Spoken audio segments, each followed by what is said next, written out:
কৰিব পাৰি আগবাঢ়িব পাৰি কিতাপ এখন প্ৰকাশ কৰিবলৈ কেইটামান পৰ্যায় অতিক্ৰম কৰিহে আচলতে কিতাপ এখন প্ৰকাশৰ মুখ দেখা পায় গতিকে সম্পাদক এজনে কিতাপ এখন সব আমি এইখিনি এতিয়া প্ৰকাশ কৰিবলৈ কি কৰা যায় যে ছপা পুথিয়ে হোক বা হস্তলিখিত পুথিয়ে ক্ষেত্ৰতে হোক আচলতে প্ৰকাশ কৰিবলৈ আগবাঢ়োতে সম্পাদকজনে যিকেইটা প্ৰক্ৰিয়াৰ মাজেৰে বা যিকেইটা পৰ্যায়ৰ মাজেদি কিতাপ এখন প্ৰকাশৰ মুখ দেখে সেই পৰ্যায়কেইটা বিষয়ে আমি আলোচনা কৰিম এতিয়া কিতাপ প্ৰকাশৰ বিভিন্ন পৰ্যায় থাকে আৰু যিহেতু এতিয়া বৰ্তমান সময়ত সভ্যতাৰ কিতাপ এক গণপন্য অৰ্থাৎ মানুহে কিতাপ পঢ়ে আৰু কিতাপ মানে কিতাপৰ প্ৰতি মানুহ আকৰ্ষিত হৈছে আৰু বৰ্তমান সময়ত এতিয়া লকডাউনৰ সময়ত মানুহৰ কি হয় যে যথেষ্ট মানুহে কিতাপ পঢ়িবলৈ আৰম্ভ কৰিছে দেখা যায় যে কৰ্মব্যস্ততাই কিতাপৰ পৰা মানুহক আঁতৰাই লৈ গৈছে কিন্তু এতিয়া মানুহে ঘৰতে আছে কিছু সময় হলেও আজৰি সময় পোৱা যায় ঘৰৰ পৰা কাম কৰিলেও অফিচিয়েল কাম কাজ কৰা যায় যদিও বহু সময় দেখা যায় যে কিছু সময় হলেও আজৰি সময় উলিয়াব পাৰে আৰু এই আজৰি সময়তে মানুহে কি কৰে কিতাপৰ ওচৰ চাপিছে আৰু কিতাপ পঢ়িবলৈ আৰম্ভ কৰিছে যাৰ ফলত এতিয়া কিতাপে কি হৈছে যে এখন অনলাইন যুগে কিতাপৰ কি হৈছে এখন সাম্ৰাজ্য গঢ় লৈ উঠিছে অনলাইন যুগে অৰ্ডাৰ কৰিব পাৰি আৰু সেই অনলাইন যুগে তোমাক ঘৰতেই কিতাপ দি থৈ যাবহি ইমান সা সুবিধা হৈছে গতিকে কিতাপৰ প্ৰতি মানুহৰ আকৰ্ষণ বাঢ়িছে আৰু কিতাপ হ'ল এটা গণপন্য সকলো জনসাধাৰণকে ভিন ভিন পৰ্যায়ৰ পাঠককে আকৰ্ষণ কৰিব পৰাকৈ বজাৰত তেনেধৰণৰ কি আছে কিতাপ আছে আৰু সেই কিতাপ মানুহে ক্ৰয় কৰি নিজৰ ৰুচি অনুযায়ী মানুহৰ নিজৰ ৰুচি অনুযায়ী কিতাপ ক্ৰয় কৰি পঢ়িব পাৰে বা এক মানসিক আহাৰ হিচাপে গণ্য কৰা হয় কিতাপক আৰু গতিকে কিতাপ যিহেতু মানুহে পঢ়ে বা মানুহৰ উপযোগীকৈ প্ৰকাশ কৰা হয় আৰু সেইকাৰণে সেই কিতাপ লিখিলেই নহ'ব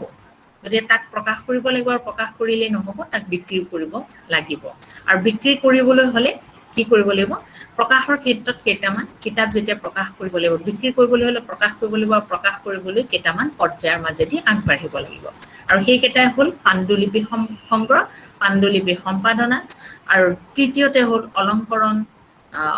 তাৰমানে তাৰ যিটো সাজসজ্জা কিতাপখনৰ কেনেধৰণৰ হ'ব ডিজাইন লেআউট আৰু ইলাষ্ট্ৰেশ্যন এইবোৰ কেনেধৰণৰ হ'ব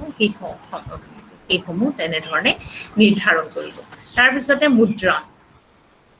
তাৰপিছতেহে আচলতে মানে প্ৰিণ্টত দি সেইখন গ্ৰন্থখন প্ৰিণ্ট কৰা হ'ব প্ৰিণ্ট মানে মুদ্ৰণ কৰা হয় আৰু মুদ্ৰণৰ পিছতে সি বিক্ৰীৰ কাৰণে কি কৰা হয় উলিয়াই দিয়া হয় বজাৰলৈ উলিয়াই দিয়া হয় গতিকে আমি মুদ্ৰণৰ পিছতে বিক্ৰয় অৰ্থাৎ পুথিখন বজাৰলৈ উলিয়াই দিব এতিয়া কথা হ'ল ছপা পুথি আমি যেতিয়া সম্পাদনা কৰিম ছপা পুথি সম্পাদনাৰ ক্ষেত্ৰত আমি পঢ়োতে আমি এতিয়া ছপা পুথি সম্পাদনা কৰোঁতে কেনেধৰণে আচলতে সম্পাদকজনে আগবাঢ়িব ছপা পুথি সম্পাদনাৰ ক্ষেত্ৰত প্ৰথম খোজ হ'ল পাণ্ডুলিপি সংগ্ৰহ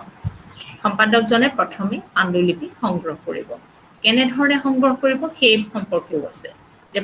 পাণ্ডুলিপি সংগ্ৰহ প্ৰত্যেক প্ৰকাশকে কিছুমান বিশেষ ধৰণৰ কিতাপ প্ৰকাশ কৰে কোনোবাই পাঠ্যপুথি আৰু কোনোবাই সাহিত্যৰ কিতাপহে প্ৰকাশ কৰে কি হয় যে প্ৰকাশকসকলে কিতাপ প্ৰকাশ কৰে হয় কিন্তু দেখা যায় যে সকলো প্ৰকাশকে সকলো শ্ৰেণীত কিতাপ প্ৰকাশ নকৰে কেতিয়াবা কৰে কিন্তু সকলো শ্ৰেণী পঢ়ুৱৈ লক্ষ্য কৰি কিতাপ প্ৰকাশ নকৰে আৰু বিশেষকৈ অৰ্থাৎ কি হয় যে বাণিজ্যৰ ক্ষেত্ৰতো বাণিজ্য এখন ক্ষেত্ৰ আছে কিতাপৰ বা বাণিজ্যিক এখন ক্ষেত্ৰ আছে বা ই কিতাপৰ ব্যৱসায়িক এটা মানে ভেটি আছে যাৰ ফলত প্ৰকাশকসকলে ব্যৱসায়িক দৃষ্টিৰেও কেতিয়াবা চাব লগা হয় আৰু কেতিয়াবা কি হয় যে প্ৰকাশকসকলে কেৱল সাহিত্যৰ পুথি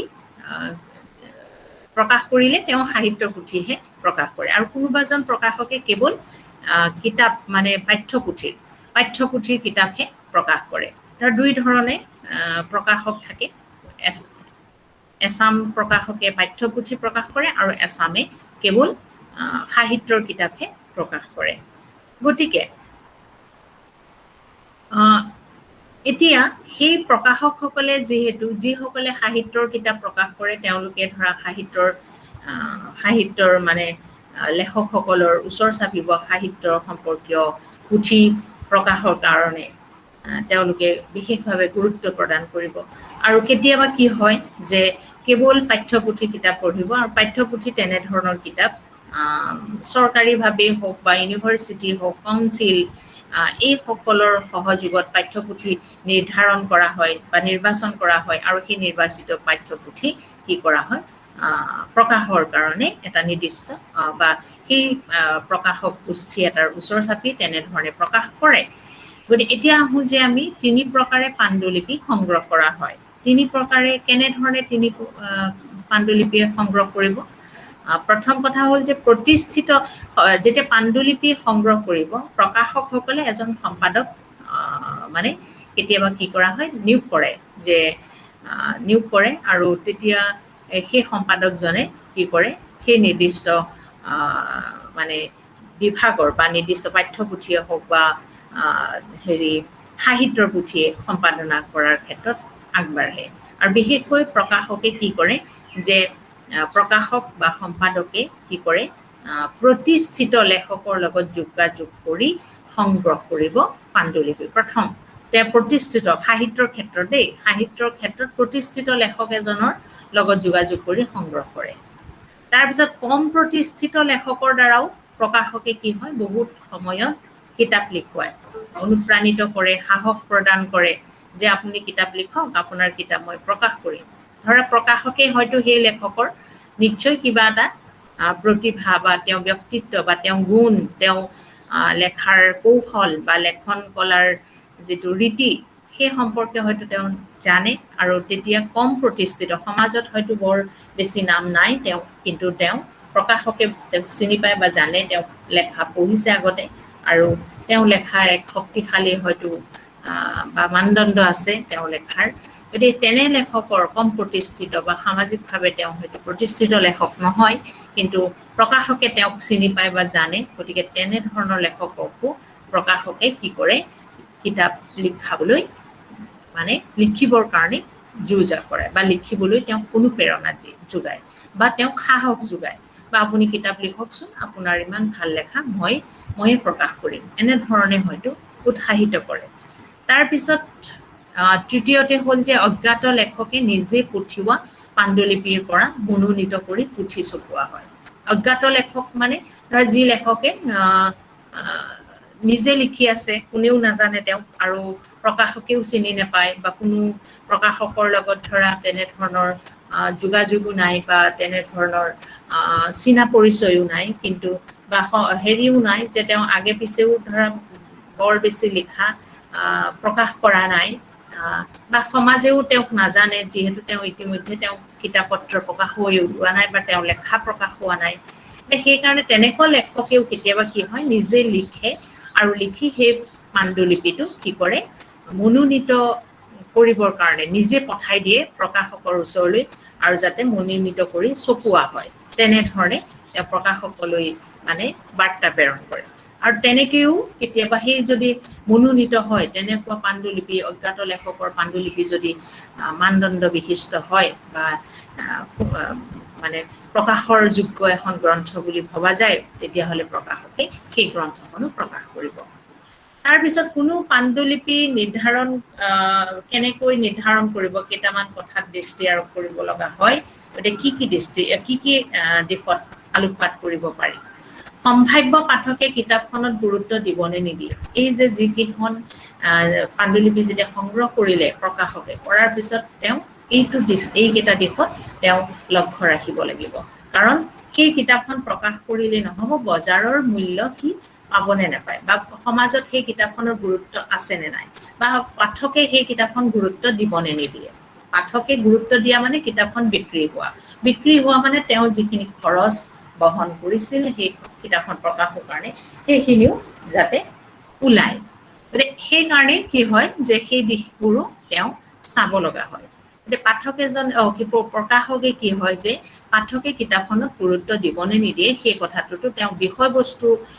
বিষয়বস্তু লেখক আৰু পঢ়ুৱৈ বা পাঠক এই সকলোৰে মধ্যস্থতা কৰি তেওঁ সেই দিশবোৰ তেওঁ চালি জাৰি চাব লাগিব। তাৰ পিছতে কিতাপৰ বিষয়বস্তুৰ ভাষা আধুনিক হয় নে নহয়, মানে একেবাৰে প্ৰাচীন ভাষাত লিখিছে নেকি, বা আজিৰ সমসাময়িক সমাজ এখনৰ মানুহৰ যি ভাষা বা মানুহৰ যি ৰুচি বা মানুহে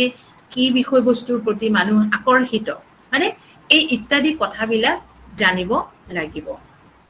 সেই কথাখিনিও প্ৰকাশকে কিতাপখন পঢ়ি বুজি উঠিব লাগিব। গতিকে সেই দিশটোও চাব লাগিব। গতিকে কিতাপখনৰ বিষয়বস্তুৰ ভাষা আধুনিক হয় নে নহয়, পৰিষ্কাৰ হয় নে নহয়, শ্লীল হয় নে নহয়, বা অশ্লীল কিতাপ নেকি, বা শ্লীল হয় নে নহয়, তাৰ বাক্য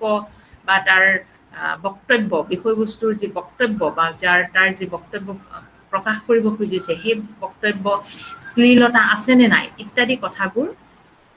তেওঁ লক্ষ্য কৰিব। আৰু ৰুচিসন্মত হয় নে নহয়, পাঠকৰ কাৰণে সেই গ্ৰন্থখন ৰুচিসন্মত হয় নে নহয়, পাঠকে বিচৰা ধৰণে সেই গ্ৰন্থখন হয় নে নহয়। আৰু তেতিয়াহে সেই গ্ৰন্থখন পাঠকৰ ৰুচিসন্মত হ'ব লাগিব, পাঠকৰ ভাষাৰ লগত সম্পৰ্কযুক্ত হ'ব লাগিব, পৰিষ্কাৰ পৰিচ্ছন্নতা হ'ব লাগিব, শ্লীলতা থাকিব লাগিব গ্ৰন্থখনে, থাকিব লাগিব গ্ৰন্থখনৰ, আৰু তেতিয়াহে তেনে গ্ৰন্থহে তেওঁ হয়তো প্ৰকাশ কৰিব, বা তেনেকুৱা গ্ৰন্থহে প্ৰকাশৰ যোগ্য বুলি প্ৰকাশকজনে গ্ৰহণ কৰিব। তাৰপিছত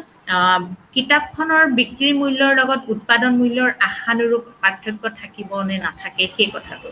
যে কিতাপ এখন তেওঁ প্ৰকাশ কৰিব, প্ৰকাশ কৰাৰ লগতে সেই প্ৰকাশ কৰাৰ লগত তেওঁ যিমানখিনি মুদ্ৰণ হ'ল, যিমানখিনি কপি কিতাপখনে প্ৰকাশ কৰি উলিয়ালে, সিমানখিনি কিতাপ মানে বিক্ৰী হৈছে নে নাই বা বিক্ৰী হ'ব নে নহয়, আশানুৰূপ তেওঁ পাৰ্থক্য থাকিব নে, তাৰমানে যিমান আশা কৰিছে, ধৰা কিতাপখন খৰচ হ'ল 110 টকা আৰু তেওঁ যদি 120 টকা বা 130 টকা কিতাপখনত দিয়ে, তেতিয়া কিতাপখন কিনিব নে নিকিনে, হয় নাই। তাৰপৰা আৰু সেই কিনিলে, যদিহে সেইটো দামত কিনে, তেতিয়াহ'লে তেওঁ বিক্ৰী মূল্য আৰু উৎপাদন মূল্যৰ মাজত এটা পাৰ্থক্য থাকিব। নহ'লে যদি তেওঁ 110 টকাত খৰচ কৰি কিতাপখন প্ৰকাশ কৰিছে আৰু যদি বিক্ৰী কৰিব লগা হয় 110 টকাত, তাৰমানে 120 টকা কৰিলে মানুহে নিকিনে, গতিকে 110 টকা কৰিব লগা হ'ল, তেতিয়া তেওঁ কি হ'ল, সি কোনো ব্যৱধান নাথাকে, পাৰ্থক্য নাথাকিব, উৎপাদন মূল্য আৰু বিক্ৰী মূল্যৰ মাজত কোনো পাৰ্থক্য নাথাকিব। আৰু পাৰ্থক্য নথকা মানে তেওঁৰ কোনো ধৰণৰ লাভালাভ বা কিতাপখন প্ৰকাশৰ পৰা তেওঁ একো লাভালাভ নাথাকিব। গতিকে সেই কথাটো প্ৰকাশকে লক্ষ্য কৰিব। তাৰপিছত এটা নিৰ্দিষ্ট সময়ৰ ভিতৰত কিতাপখনৰ সংস্কৰণ শেষ হোৱাৰ সম্ভাৱনা আছে নে নাই। গতিকে তেওঁ প্ৰথমতে প্ৰকাশকে কিতাপ কিমান উলিয়াব, আৰু সেই কিতাপখিনি প্ৰকাশ কৰাৰ পিছত সেই কিতাপখিনি বজাৰত বিক্ৰী হ'ব। ধৰা 1000 কপি প্ৰথমতে উলিওৱাৰ পিছত কিতাপখন বজাৰত মেলি দিলে, তাৰপিছত দেখিছে যে এসপ্তাহৰ ভিতৰত 1000 কপি বিক্ৰী হৈ গ'ল। যদিহে 1000 কপি তেওঁ সেইটোলৈ লক্ষ্য ৰাখিব লাগিব, 1000 কপি উলিওৱাৰ পিছত কিতাপখন 1000 কপিয়ে বিক্ৰী হৈ গ'ল, অলপতে বেষ্ট চেলাৰ নাম পাইছে নহয়নে, এইখন কি বুলি কয়, লাইফ অফ এ ড্ৰাইভাৰ, হয় নহয়, এই কিতাপখনে বেষ্ট চেলাৰৰ মানে পাইছে, বজাৰত অত্যন্ত বেছি বিক্ৰী হৈছে। গতিকে তেনেকুৱা কিতাপ প্ৰকাশকে প্ৰকাশ কৰিবলৈ ভাল পায়। কিন্তু এইটোও চাব লাগিব, তেনেকেতো সকলো কিতাপ তেনেধৰণে বিক্ৰী নহয়, গতিকে তেনেকে বিক্ৰী নহ'লে কি হ'ব, তেনেকে বিক্ৰী নহ'লেও প্ৰকাশকে সেইকাৰণে পোনে পোনে বহুত কিতাপ প্ৰকাশ কৰি নুলিয়ায়। 500 কপি প্ৰথমতে উলিয়াব, আৰু সেই 500 কপি প্ৰথমে বজাৰখন চাই ল'ব যে কিমান দিনৰ ভিতৰত সেই কিতাপখন বজাৰ দখল কৰিছে, আৰু বজাৰত পাঠকে সেই কিতাপখন কি কৰিছে, পাঠকৰ ওচৰলৈ এৰি দিব পাৰিছে বা পাঠকেও গ্ৰহণ কৰিছে, সেইখিনি চাই ল'ব। তাৰপিছতহে আকৌ নেক্সট, তাৰমানে কম সময়ৰ ভিতৰত যদি সংস্কৰণ শেষ হৈছে, তেতিয়াহ'লে আকৌ পুনৰ সংস্কৰণ বা তেনেধৰণৰ দ্বিতীয় সংস্কৰণ, তৃতীয় সংস্কৰণ, এনেধৰণে সি আকৌ গতি কৰিব, আৰু তেতিয়া প্ৰকাশকৰো লাভালাভৰ ক্ষেত্ৰত বিশেষভাৱে থাকিব। গতিকে সেই কথাবিলাক প্ৰকাশক এজনে কিন্তু লক্ষ্য কৰিব, আৰু লক্ষ্য কৰাটো মানে এটা নিয়ম। গতিকে সেইখিনি লক্ষ্য কৰাৰ পিছতহে কিতাপ এখন প্ৰকাশৰ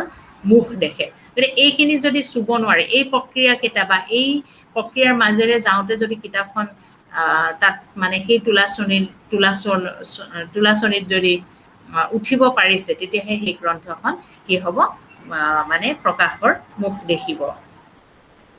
তাৰপিছত আহোঁ পাণ্ডুলিপিৰ সম্পাদনা। এতিয়া পাণ্ডুলিপি,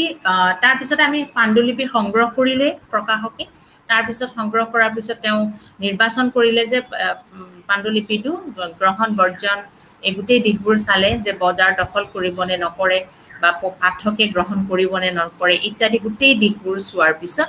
দেখিলে যে মানে সেই গ্ৰন্থখন বজাৰত মেলি দিব পৰাকৈ বা বজাৰত বিক্ৰীৰ কাৰণে মেলি দিব, মানে মুকলি কৰিব পৰাকৈ সি গ্ৰহণযোগ্যতা বা তাৰ যিটো মানদণ্ড, সেই গ্ৰন্থৰ যি মানদণ্ড, সেই মানদণ্ডত উন্নীত হৈছে, তেতিয়া পাণ্ডুলিপি সম্পাদনাৰ কামটো আহিব। পাণ্ডুলিপি সম্পাদনাত কি হ'ব, প্ৰথমে যে কিতাপখন নিৰ্বাচনৰ পাছত মুদ্ৰণৰ উপযোগী কৰি তাক সম্পাদনা কৰা হয়। মুদ্ৰণ মানে গ্ৰন্থখন প্ৰকাশ কৰিব, আৰু অৰ্থাৎ ছপা কৰিব, মুদ্ৰণ মানে হ'ল ছপা বা প্ৰিণ্টৰ উপযোগী কৰি তাক কি কৰিব, কিছুমান দিশ সম্পাদনা কৰা হয়। কিছুমান কেইটামান দিশ আছে যিকেইটাত সম্পাদনা, অৰ্থাৎ সম্পাদক এজনে সম্পাদনা কৰাৰ সেই দিশসমূহ, সেই গুণসমূহ চাবলগীয়া কিছুমান গুণ আছে। গতিকে সেই গুণসমূহ চাব লাগিব সম্পাদকজনে। কি চাব, প্ৰথমতে হ'ল কিতাপ সম্পাদনাৰ আটাইতকৈ ডাঙৰ গুণ হৈছে ভাষাৰ ওপৰত দখল। ভাষাৰ ওপৰত দখল থাকিব লাগিব সম্পাদকজনৰ, কাৰণ সেই লেখকে লিখা ভাষা আৰু সমসাময়িক সমাজৰ প্ৰচলিত ভাষা, এই গোটেইবোৰ দিশ, গোটেইবোৰ মানে ভাষাৰ ধৰা লেখকৰ ভাষাৰ লগত সমসাময়িক ভাষাৰ যিটো ক্ষমতা, সেই ক্ষমতাটো তেওঁ কি থাকিব লাগিব, তেওঁ সম্পাদকজনৰো সেইটো থাকিব লাগিব। ভাষাৰ ওপৰত যিটো দখল, যাতে লেখক এজনে যি ভাষাৰে কৈছে, সেই কথাখিনি যদি সম্পাদকজনে বুজি পোৱা নাই, বা সম্পাদকজনে যদি সেইখিনি আয়ত্ত কৰিব পৰা নাই, আহৰণ কৰিব পৰা নাই, তাৰপিছত যদি তেওঁ লেখকক নুসুধাকে সেইখিনি ধৰা হৰণ ভগন কৰি দিব পাৰে। গতিকে সেইখিনি কাৰণে কিন্তু সম্পাদকজন তেনে গুণৰ হ'লে নহ'ব, তেওঁ ধৈৰ্য লাগিব, তেওঁ মানে ভাষাৰ ক্ষেত্ৰত তেওঁ দখল থাকিব লাগিব। তেওঁ লেখকৰ ভাষা, সমসাময়িক ভাষা, এই ভাষাৰ এটাতো ক্ষমতা থাকিবই, সেই ক্ষমতাটোত সম্পাদকজনৰো ক্ষমতাটো থাকিব লাগিব, ভাষাৰ জ্ঞানৰ ক্ষমতাটো থাকিব লাগিব। বানান সম্পৰ্কে জ্ঞান আৰু বিভিন্ন বিষয় সম্পৰ্কে আগ্ৰহ, অৰ্থাৎ বানান, ধৰা বানানৰ যিটো জ্ঞান, হয়নে, বানানৰ আমি উচ্চাৰণ কৰোঁতে যিটো বানান কওঁ, হয়নে, বানানৰ আৰু লিখাৰ বানান বহু সময়ত কেতিয়াবা পাৰ্থক্য আহে, অৱশ্যে উজনি অসমৰ মানুহৰ মুখৰ ভাষাৰ মাজত অলপ পাৰ্থক্য আহে। গতিকে সেইটো তেনেধৰণে সম্পাদকজনে চালে নহ'ব, হয়নে। গতিকে তেনেধৰণে ক'লে বানানটো শুদ্ধ, শব্দ বাক্য প্ৰতিটো শব্দৰ শুদ্ধ বানান, বা সেই বানান সম্পৰ্কীয় যি জ্ঞান, ক'ত মূৰ্ধন্য ন হৈছে, ক'ত দন্তীয় ন হৈছে, ক'ত দন্তীয় ত হৈছে, ক'ত মূৰ্ধন্য ত হৈছে ইত্যাদি নলেজ কিন্তু লাগিবই, হয়নে। দৃষ্টিত কেনেধৰণে মূৰ্ধন্য ষ মূৰ্ধন্য ত লাগিছে, হয়নে, সেই কথাটো জানিব লাগিব। তাত যদি দন্তীয় ষ দন্তীয় ত দি দিয়ে ভুল হৈ যাব, হয় নহয়। এতিয়া প্ৰতিষ্ঠিতত মূৰ্ধন্য ষ মূৰ্ধন্য ঠ লাগিছে, তাত যদি দন্তীয় ষ দন্তীয় ত লিখি থৈ দিয়ে, দন্তীয় ঠ লিখে, তেতিয়াহ'লে সি সাংঘাতিক ধৰণৰ ভুল হ'ব। গতিকে সেইকাৰণে বানান সম্পৰ্কীয় যি জ্ঞান, সেই জ্ঞানৰ বিষয় লাগিব। আৰু তাৰ উপৰিও গ্ৰন্থখনৰ যি বিষয়, সেই বিষয় সম্পৰ্কীয় যি জ্ঞানৰ লগতে সেই বিষয়ৰ প্ৰতি যি আগ্ৰহ, সেইখিনিও তেওঁ লাগিব। দ্বিতীয়তে হ'ল যে সম্পাদকজন কি হ'ব লাগিব, লেখকৰ প্ৰতি শ্ৰদ্ধাশীল হ'ব লাগিব। শ্ৰদ্ধাশীল হ'বই লাগিব সম্পাদকজন, কাৰণ লেখকজনক শ্ৰদ্ধাৰ দৃষ্টিৰে চালেহে তেওঁৰ লেখাসমূহ সেই তেনেধৰণে তাৰ লেখাৰ ভাৱাৰ্থ, লেখাৰ বিষয়বস্তুৰ যি মূল বিষয়বস্তুৰ যি তাত্ত্বিক অৰ্থ, সেই কথাবোৰ তেনেধৰণেই থাকিব, বিকৃত নোহোৱাকৈ থাকিব। যদিহে লেখকজনৰ প্ৰতি শ্ৰদ্ধা নাথাকে, বা লেখকজনৰ প্ৰতি যদি মনত যদি তেওঁৰ প্ৰতি এটা হেয় ভাৱ থাকে, তেতিয়াহ'লে বহু সময়ত লেখকৰ প্ৰকৃত লেখকজনৰ যি প্ৰকৃত লেখা সেই প্ৰকৃত লেখা হয়তো কি হ'ব উৰি যাব পাৰে, উৰি যোৱাৰ সম্ভাৱনা বেছি, বা মূল গ্ৰন্থখন অবিকৃত ৰূপত মানে প্ৰকাশ কৰাৰ ক্ষেত্ৰত কিন্তু সম্পাদক ব্যৰ্থ হ'ব। গতিকে সেইটো এটা কথা। আৰু এটা কথা যে তেওঁ যদি লেখকৰ লেখা উৰুৱাই দিয়ে আৰু নিজৰ কথা বহুৱাবলৈ যত্ন কৰে, তেতিয়া তেওঁ সেই গ্ৰন্থখনৰ বা লেখকজনৰ যি বিষয়বস্তুৰ আভাস আমি বা বিষয়বস্তুৱে যেনেধৰণে ক'ব খুজিছে সেই কথাখিনি কিন্তু আমি তাৰ পৰা নাপাম, বা পঢ়ুৱৈ হিচাপে বা পাঠক হিচাপে সেইখিনি পোৱা নাযাব। গতিকে সেই কথাটোতো মানে সম্পাদকজন কি হ'ব লাগিব, লেখকৰ প্ৰতি এটা শ্ৰদ্ধা ভাৱ ৰাখি বা বিশ্বাস আস্থাৰে তেওঁ কি কৰিব লাগিব, তেওঁৰ লেখাখিনি তেনেধৰণেই কি কৰিব লাগিব, ছপা পুথিত বা মুদ্ৰিত গ্ৰন্থ হিচাপে যেতিয়া প্ৰকাশ কৰিব সেইখনত তেওঁ তেনেধৰণেই ৰাখিব লাগিব। ক'ৰবাত যদি কিবা বুজি পোৱা নাই তেতিয়াহ'লে লেখকৰ লগত যোগাযোগ ৰক্ষা কৰি তেওঁ সেইখিনি বুজি বা ক'ৰবাত কাটিব লগা হৈছে বা ক'ৰবাত বহুৱাব লগা হৈছে সেইখিনি লেখকৰ পৰামৰ্শ বা অনুমতি লৈহে সেইখিনি কৰিব পাৰিব। তাৰপিছত আহিলোঁ যে তৃতীয়তে আচলতে এইটো ৩ নম্বৰতে লেখকৰ ৰচনা ৰীতিৰ ধৰণ আদিৰ লগত তেওঁ পৰিচিত হ'ব লাগিব আৰু লেখকৰ অনুমতি লৈহে তেওঁৰ ৰচনা পৰিৱৰ্তন কৰিব পাৰিব। লেখকজনৰ যি ৰচনা ৰীতি বা তেওঁৰ ধৰণ এইবোৰৰ লগতো তেওঁ সম্পাদকজন কি হ'ব লাগিব, পৰিচিত হ'ব লাগিব, চিনাকি হ'ব লাগিব। তাৰমানে চিনাকি মানে মানুহজনৰ লগত নহয়, লেখকৰ ৰচনা ৰীতিৰ প্ৰতি বা ধৰণৰ প্ৰতি তেওঁ কি কৌশল অৱলম্বন কৰিছে লেখাটোত, বা কেনেধৰণে উপস্থাপন কৰিছে, বা কি ৰীতি কিবা বাদ বা ইজিম আদি ব্যৱহাৰ কৰিছে নেকি, সেই কথাবিলাকো তাত্ত্বিক কথাবিলাকো কি জানিব লাগিব, সম্পাদকজনে জানিব লাগিব, লেখকৰ সেই তাত্ত্বিক দিশবোৰো জানিব লাগিব। তেতিয়াহে যদি কিবা বুজাত অসুবিধা হৈছে তেতিয়াহ'লে কিবা যদি হৰণ ভগন কৰিব লগা হৈছে বা কেতিয়াবা যদি সাল সলনি কৰিব লগা হৈছে তেতিয়া কি কৰিব লাগিব, লেখকৰ পৰা অনুমতি লৈ তাৰপিছত তেওঁ ৰচনা পৰিৱৰ্তন কৰিব পাৰিব। নহ'লে তেওঁ কিন্তু সেই ৰচনা লেখকৰ মূল লেখা কেতিয়াও পৰিৱৰ্তন কৰিব নোৱাৰে বা তাত কেতিয়াও নিজৰ সংযোজন ঘটাব নোৱাৰিব। তাৰ উপৰিও সম্পাদকৰ আন কেইটামান গুৰুত্বপূৰ্ণ কাম আছে। সেইকেইটাৰ ভিতৰত হ'ল কিতাপৰ যি টাইটেল, পৃষ্ঠা, সূচীপত্ৰ, ভূমিকা, ফুটনোট মানে এই যে তলত দিয়া যায় কেতিয়াবা সম্পাদকে ফুটনোট, তাৰপিছত ছবি মানে কিবা চিত্ৰ সংযোজন কৰিব লগা হৈছে নেকি, তাৰপিছত কেতিয়াবা টেবুল থাকে, কেতিয়াবা মেথমেটিকেল গ্ৰন্থবোৰত কেতিয়াবা টেবুল দিব লগা হয়, সেই টেবুল আছে নেকি, মানে চাৰ্ট আছে নেকি, চাৰ্ট চাব লাগিব, গ্ৰন্থপঞ্জী আদি যথাযথ স্থানত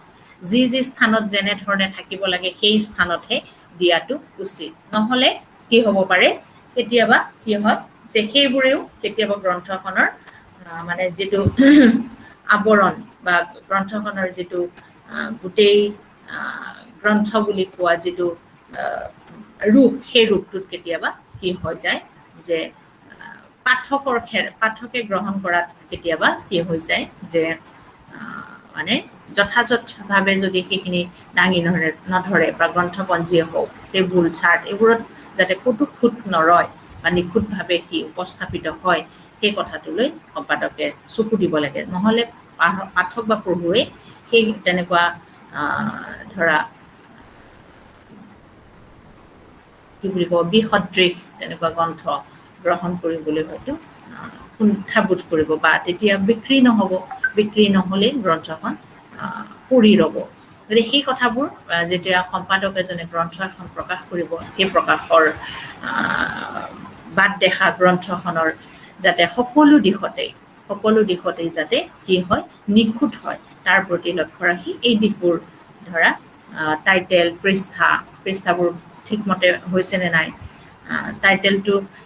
বিষয়বস্তু আৰু তাৰ নামাকৰণত ঠিকমতে হৈছেনে নাই, সূচীপত্ৰ ঠিক ঠাইত হৈছেনে নাই, ভূমিকা ঠিক ঠাইত ঠিক পেজতে ভূমিকাটো লিখা হৈছেনে নাই, ফুটনোট কিবা যদি ভিতৰৰ বিষয়বস্তুৰ বিশদভাৱে দাঙি ধৰিব লগা হয়, বিশদভাৱে মানে নহয় আৰু কোনোবা এটা দিশ ধৰা প্ৰয়োজনীয় প্ৰাসংগিক বিষয়বস্তুৰ লগত বৰ বেছি বহলাই ক'ব পৰা নাই, গতিকে তেতিয়া সেই তেনেকুৱা এটা কথা ফুটনোট সম্পাদকে তলত বিশদভাৱে বুজাই দিব। তাৰপিছত ছবি বা তেনেকুৱা ধৰণৰ কিবা যদি গ্ৰন্থত দিব লগা হয় তেতিয়াহ'লে ছবি দিব লাগিব, টেবুল চাৰ্ট এইবোৰ গ্ৰন্থপঞ্জী, আৰু যাতে গ্ৰন্থখনৰ যদি কোনোবা গ্ৰন্থৰ সহায় লোৱা হৈছে সেই গ্ৰন্থপঞ্জী বা তালিকাখন সেই ঠিকমতে গ্ৰন্থখনৰ শেষৰ ফালে শুদ্ধ ৰূপত শুদ্ধ ঠাইত শুদ্ধ গ্ৰন্থপঞ্জী এখন দিব লাগিব, যথাস্থানত আছেনে নাই, ঠিকমতে আছেনে নাই, গোটেই গ্ৰন্থপঞ্জীখন আছেনে নাই সেইখিনি মিলাই চাব। দুটা লাইনৰ মাজত কিমান ব্যৱধান থাকিব সেই সম্পৰ্কেও নিৰ্দেশ দিব লাগে সম্পাদকজনে, কিমান ব্যৱধান থাকিব, যিহেতু গ্ৰন্থখন কেৱল সম্পাদকে ডিটিপি কৰা, তাৰপিছত প্ৰেছৰ বিভিন্ন কাম কাজ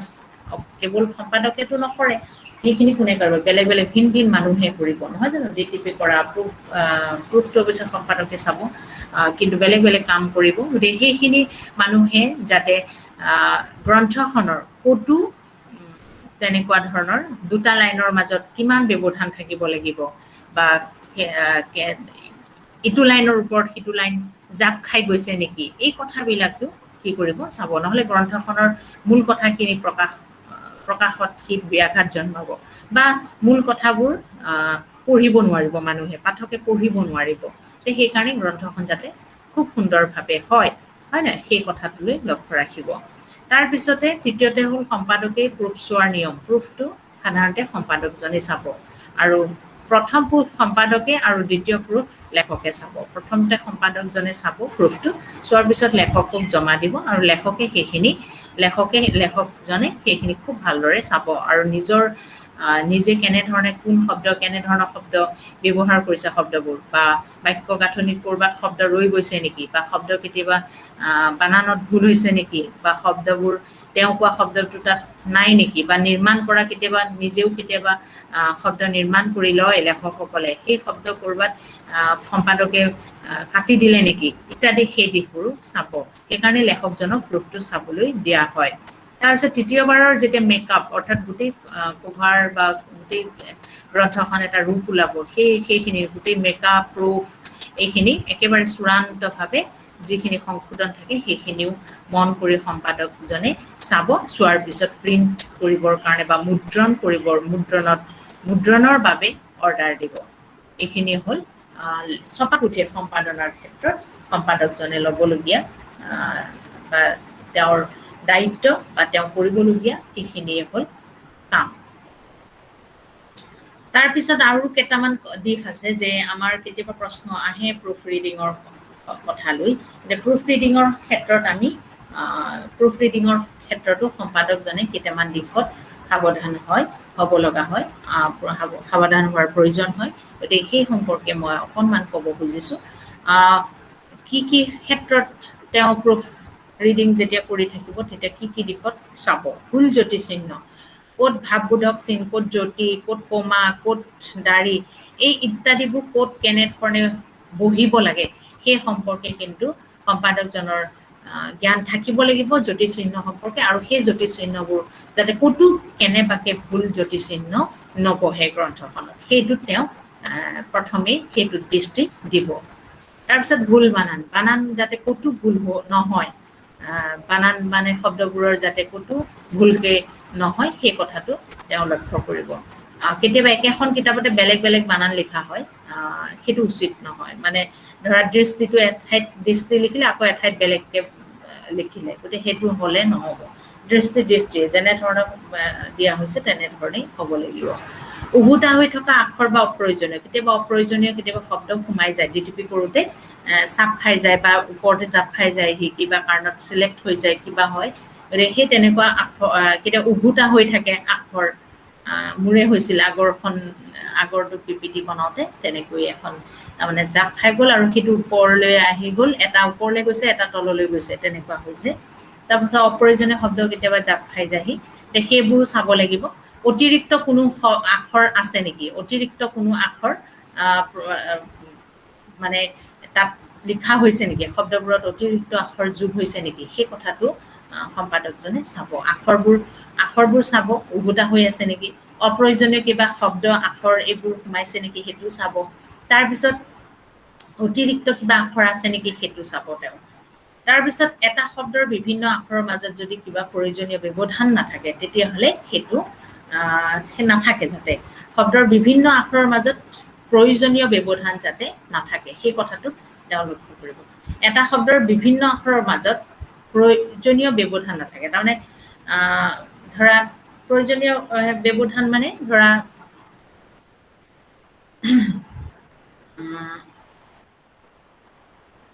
একে টাইপৰ, তাৰমানে একে বহু ব্যৱধান হ'ব লাগিছিল আচলতে এইটো। তাৰমানে এটা শব্দৰ বিভিন্ন আখৰৰ মাজত হ'ব লাগিছিল যে বহু ব্যৱধান বা দুটা শব্দৰ মাজত এনেকৈ হ'ব লাগিছিল। মোৰ চেণ্টেন্সটো হেৰি হৈ গৈছে। এটা শব্দৰ বিভিন্ন আখৰৰ মাজত বহু ব্যৱধান আৰু দুটা শব্দৰ মাজত যদি প্ৰয়োজনীয় ব্যৱধান নাথাকে, মানে ধৰা দুটা শব্দৰ মাজত ধৰি লোৱা অতিৰিক্ত কোনো এইখিনি যিমানখিনি গেপ লাগে, যিমানখিনি মানে মাৰ্জিন লাগে বা যিমানখিনি স্পেচ লাগে সেইখিনিহে দিব লাগে, ইয়াতকৈ বেছি ব্যৱধান দিব নালাগে। ইয়াতকৈ যদি দুটা স্পেচ দিওঁ তেতিয়াহ'লে বহলি যাব, তেনেকুৱা হ'লে নহ'ব। তাৰপিছত কৈছে যে এটা শব্দৰ বিভিন্ন আখৰৰ মাজত বহু ব্যৱধান, ধৰি লোৱা আখৰ এইটো লিখিছোঁ, এই আখৰৰ পৰা এইখিনিতে ধৰা দুটা স্পেচ দিয়াৰ লগে লগে এই কেইটা ইমান মানলৈ আহি যাব, তেনেকুৱা হ'লে কিন্তু নহ'ব। তেতিয়া ধৰা মানুহে পঢ়ুৱৈ পাঠকে পঢ়োঁতে কি লাগিব, অসজা লাগিব, হয় নহয়, বা তাৰ যি ভাৱাৰ্থ বা বিষয়বস্তুৰ যি মূল মানে অৰ্থ বা সেই অৰ্থ অনুভৱ কৰিব নোৱাৰিব। এতিয়া তেনেকুৱা হ'লে নহ'ব। মূল প্ৰতিলিপিৰ কিছু অংশ বাদ পৰে। কেতিয়াবা কি হয়, মূল গ্ৰন্থখনৰ বা মূল লেখকৰ মূল লেখাৰ পৰা কিছু অংশ, বহুতখিনি অংশ ডিলিট হৈ গুচি যায়। ডিটিপি কৰি আছিল ধৰা, তাৰ পৰা ডিটিপি কৰি আছে, মই এইটো ধৰা আজি এতিয়া থাকি গ'ল, এইটো উদাহৰণ হিচাপে তোমালোকক দেখুৱাবলৈ সুবিধাই হ'ল, নহয়নে। এইখিনিত ধৰা মই এটা শব্দ এৰি থৈ গ'লোঁ, যাৰ ফলত ইয়াৰ মূল কথাখিনি প্ৰকাশ হোৱা নাই। ঠিক তেনেকেই যে মূল প্ৰতিলিপিৰ কিছু অংশ যদি বাদ পৰে তেতিয়াহ'লে মূল কথাখিনি, গোটেই গ্ৰন্থখনৰ যি বিষয়বস্তু সেই বিষয়বস্তুৰ তাৰ যি মূল অংশ বা মূল যিটো ভাৱাৰ্থ সেই ভাৱাৰ্থটো আমি নাপাম বা পাঠকে কেতিয়াও বুজিব নোৱাৰিব, দুৰ্বোধ্য হৈ যাব। গতিকে সেই তেনেকুৱা হ'লেও হয় কেতিয়াবা। গতিকে সেই ক্ষেত্ৰত সেই দিশটো কি কৰিব, সম্পাদকজনে চকু দিব। তাৰপিছত এক প্ৰকাৰৰ টাইপৰ লগত আন এক প্ৰকাৰৰ টাইপ মিলি গ'লে বা ফণ্ট ভুল হ'লে তাক ঠিক কৰিব লাগে। ধৰা এইটো মই এনেকুৱা ফণ্ট দিছোঁ, কিন্তু ধৰা ৰামধেনুত অলপ বেলেগ হৈ যায়। মই এইটো লিপ অফিচত কৰিছোঁ কাৰণে এনেকুৱা হৈছে গোটেই ফণ্টটো। গতিকে যদি ৰামধেনুত কৰোঁ তাৰ ফণ্টটো বেলেগ হৈ যাব, বা গীতাঞ্জলি এনেকুৱা ধৰণৰ ৰুদালি আছে, ভিন ভিন ফণ্ট আছে, গতিকে ফণ্টৰ বেলেগ বেলেগ, গতিকে দুটা টাইপৰ ফণ্টত মানে টাইপ কৰিব নালাগে। গতিকে একে প্ৰকাৰ টাইপৰ লগতে একে টাইপেই হ'ব লাগে, বেলেগ বেলেগ টাইপৰ বা আন এক প্ৰকাৰ টাইপ মিলি গ'লে বা ফণ্ট ভুল হ'লে তাক ঠিক কৰিব লাগে। যিহেতু প্ৰেছবোৰত কেইবাটাও ফণ্ট থাকে, গতিকে ইটোৰ লগত সিটো হয়তো কেতিয়াবা মানে কেতিয়াবা কিবা কাৰণত ক'ৰবাত টাচ হৈ গ'লে সি মিলি যাব পাৰে। গতিকে মিলি গ'লে দেখিবলৈ বেয়া লাগিব, গতিকে সেইটো কৰিব নালাগে। তাৰিখ আৰু চনৰ ক্ষেত্ৰত থকা ভুল, কেতিয়াবা ধৰা 1991 চন লিখিব লাগিছিল, লিখিলে ধৰা 2019 চন, গতিকে সেইটো এটা ডাঙৰ ভুল হৈ যাব, সাংঘাতিক ভুল। তেওঁ ধৰা 2019 চনৰ যিখিনি বা 1991 চনৰ কথাখিনি বা সেই সময়ৰ সমাজ, সেই সময়ৰ ৰাজনীতি, অৰ্থনীতি, এই দিশ কথাবিলাক আহিব আৰু 2019 চনৰ কথাবোৰ বেলেগ সম্পূৰ্ণ সুকীয়া হৈ যাব। গতিকে মূল কথাটোৱেই সি এটা সলনি হৈ যাব। গতিকে সেইকাৰণে সেই ক্ষেত্ৰতো যাতে চনবোৰ কেতিয়াও ভুল নহয় বা ভুলকৈ প্ৰকাশ নহয়, তালৈ দৃষ্টি ৰাখি কি কৰিব, সম্পাদকে সেই চন বা তাৰিখবোৰো ভালকৈ নিৰীক্ষণ কৰিব। তাৰপিছত একে শব্দ বা আখৰ যাতে দুবাৰ কম্প'জ নহয় সেইটোও চাব লাগে। একে আখৰ কেতিয়াবা শব্দ কি হয় দুবাৰ তাৰমানে লিখা যায় বা কম্প'জ হয়, সেইটো যাতে নহয়।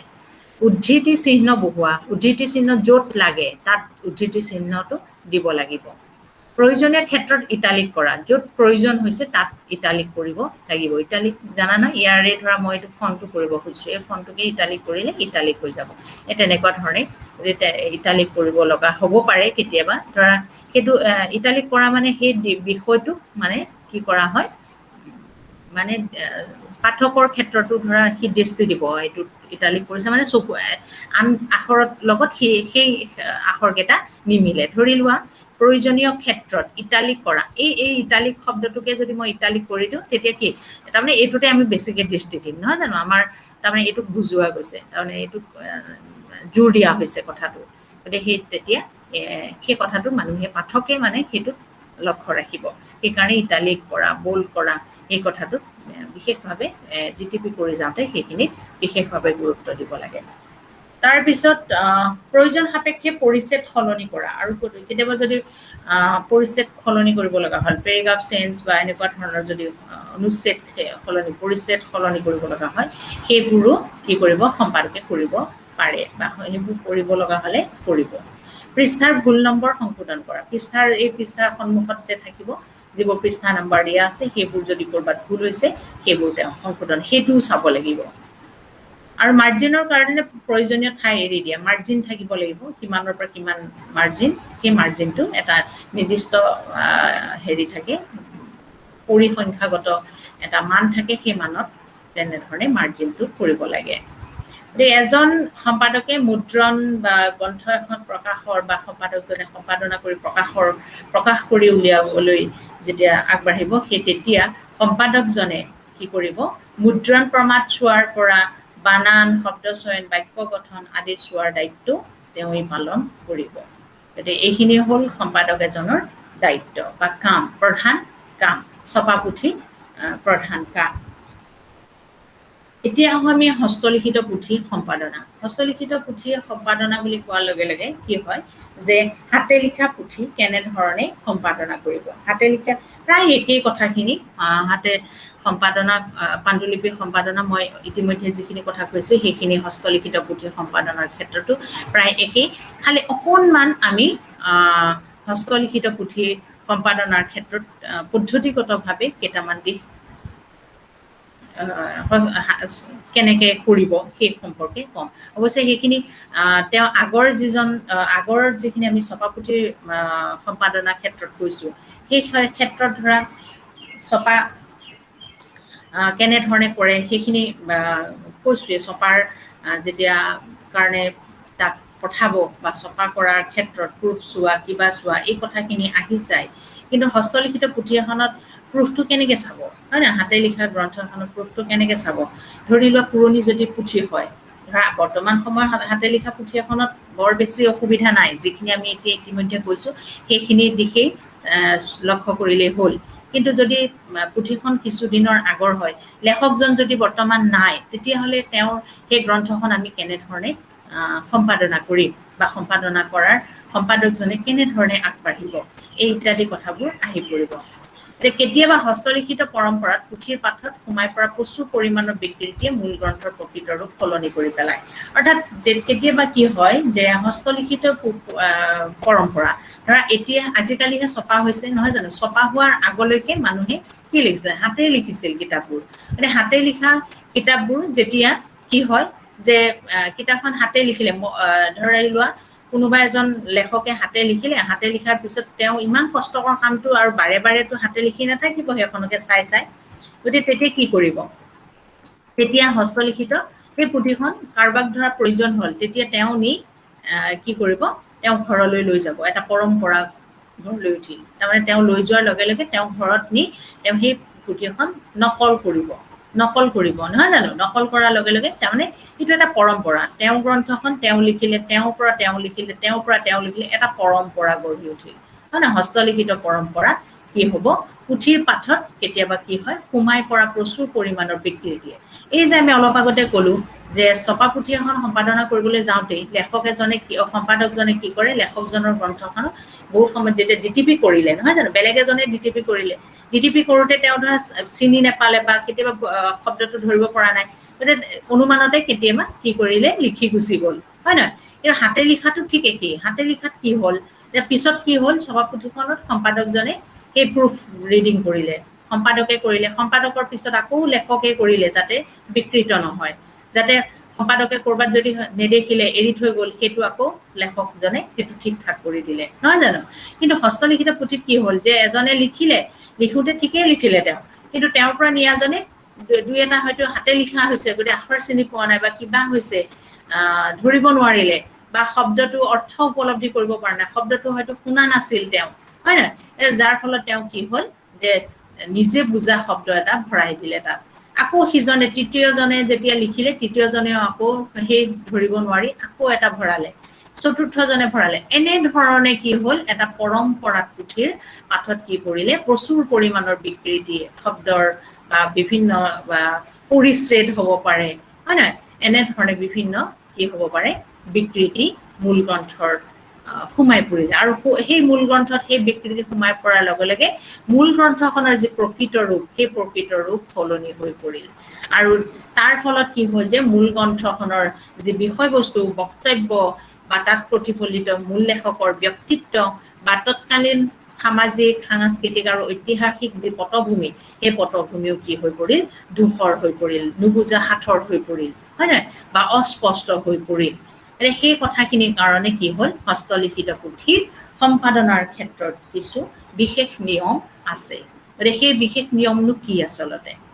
সেই বিশেষ নিয়ম হ'ল যে সমীক্ষাত্মক অধ্যয়নৰ জৰিয়তে বিশেষ কৌশল প্ৰয়োগ কৰি পুৰণি পাঠৰ মূল ৰূপ, অৰ্থাৎ সেই যে হস্তলিখিত পাঠটো সেই হস্তলিখিত পাঠটো কি কৰিব মূল ৰূপ উদ্ধাৰ কৰিবলৈ যত্ন কৰা এক বিশেষ কৌশল, আৰু তাকেই কোৱা হৈছে পাঠ সমীক্ষা।